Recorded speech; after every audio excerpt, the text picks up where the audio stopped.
ಮಧು correct ಟೈಮ್ಗೆ ಆಫೀಸಿಗೆ ಹೊರಟ್ಲು. ನೀನ್ ಹೇಳಿದ ಟೈಮ್ಗೆ ಆಫೀಸಲ್ಲಿ ಇರಬೇಕು ಅಂತ ಅನ್ಕೊಂಡ್ಲು. ಆದ್ರೆ ದಾರಿಲಿ ಒಂದು ಪ್ರೆಗ್ನೆಂಟ್ ಲೇಡಿ ನೋವಿಂದ ಬಿದ್ದು ಒದ್ದಾಡ್ತಾ ಇದ್ರೆ ಸಮಯಕ್ಕೆ ಸರಿಯಾಗೆ ಅವಳನ್ನ ಮಧು ಸ್ವತಃ ಹಾಸ್ಪಿಟಲ್ ಕರ್ಕೊಂಡು ಬಂದ್ಲು.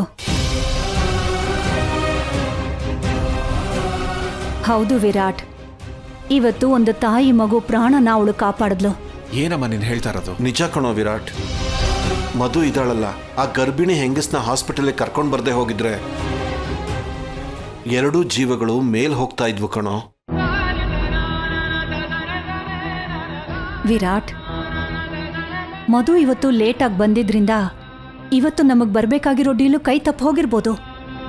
ಆದ್ರೆ ಆ ಡೀಲನ್ನ ನಾವು ಮತ್ತೆ ಪಡ್ಕೊಳ್ಳೋ ಅಂತ ಅವಕಾಶ ಇದೆ. ಆದ್ರೆ ಆ ತಾಯಿ ಪ್ರಾಣ ಹೋಗಿದ್ದಿದ್ರೆ ಮತ್ತೆ ತಗೊಂಡ್ಬರಕ್ಕಾಗ್ತಿತ್ತಾ?